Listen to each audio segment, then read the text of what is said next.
Oportunidades de influência de políticas públicas ao nível local. A Constituição da República de Moçambique assegura no seu artigo 73 o direito dos cidadãos participarem na vida do país. Para assegurar que este direito seja cumprido, as diversas leis avulsas apresentam previsões de participação cívica nos processos de tomada de decisão que constituem espaços de influência que a sociedade civil deve maximizar. Um dos espaços de influência é no processo de elaboração dos instrumentos de planificação e orçamentação, durante o qual deve ser observado o princípio de participação, que consiste em assegurar a auscultação da sensibilidade da sociedade. Em que fases ocorre o processo de participação dos cidadãos no que refere aos instrumentos de planificação e orçamentação? O processo de participação dos cidadãos ocorre na fase da formulação e da implementação dos instrumentos de planificação e orçamentação, devendo para o efeito ser estabelecidos os critérios e mecanismos de participação, envolvendo, designadamente, na formulação as consultas efetuadas pelo Governo e pelas entidades descentralizadas aos beneficiários diretos, setor privado, sociedade civil e parceiros nacionais e internacionais, com vista ao alcance de consensos sobre as orientações estratégicas e a definição das prioridades. Na implementação, deve assegurar-se a prestação de informação sobre a execução, que pode ser trimestral, semestral, anual e de meio termo, para os instrumentos de médio e longo prazo, aos beneficiários diretos, setor privado, sociedade civil e parceiros nacionais e internacionais. Como ocorre a participação do cidadão?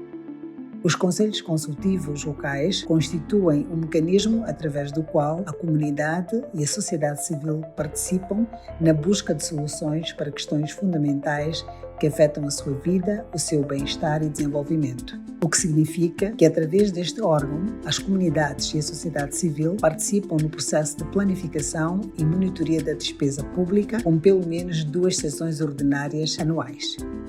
Além dos conselhos consultivos locais, a LOLE estabelece outras formas de participação no processo de tomada de decisão, nomeadamente os comitês comunitários e fóruns locais que organizam as comunidades para participarem na definição das suas prioridades, busca de soluções para os seus problemas.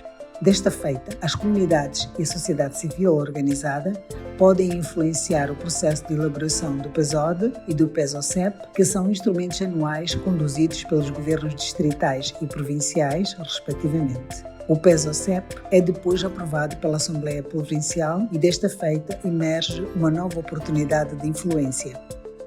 Para orientar a elaboração do PESOCEP, os governos provinciais devem elaborar plano quinquenal estruturado em programas, devem apresentar uma estimativa de custos e é aprovado pelas respectivas assembleias. As comunidades e a sociedade civil têm a oportunidade para influenciar este processo através de participação em consultas públicas ou engajamento com os governos provinciais e com a Assembleia Provincial.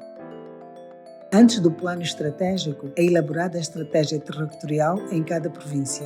Este instrumento de planificação e orçamentação define os objetivos, as ações, os produtos e os resultados para o desenvolvimento do território, com um horizonte temporal de 10 anos. O mesmo é elaborado de forma participativa e inclusiva, com base em consultas, estudos, inquéritos específicos, integra os programas e deve ser valorada.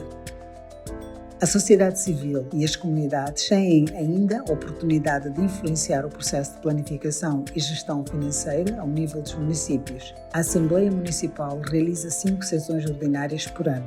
2 das sessões ordinárias destinam-se, respectivamente, à aprovação do relatório de contas do ano anterior e à aprovação do plano de atividades e do orçamento para o ano seguinte. O calendário das sessões ordinárias é fixado pela Assembleia Municipal na primeira sessão ordinária de cada ano. As sessões da Assembleia Municipal são públicas.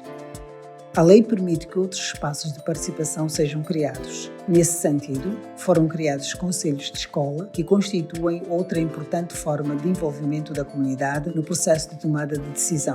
Nesta forma de participação, os pais e encarregados de educação são chamados a contribuir no processo de planificação de assuntos que se referem à escola. Em alguns distritos foram instituídos os Conselhos Comunitários de Cogestão e Humanização, que envolve as lideranças locais na relação entre as unidades sanitárias e as comunidades, exercendo igualmente a fiscalização dos cuidados de saúde oferecidos aos utentes. Ainda existem os comitês de recepção de medicamentos, que constituem uma forma de garantir a transparência na utilização e gestão dos recursos públicos, nos quais membros da comunidade são chamados a testemunhar a recepção de medicamentos. Gostou deste vídeo? Para saber mais sobre finanças públicas, subscreva-se ao nosso canal.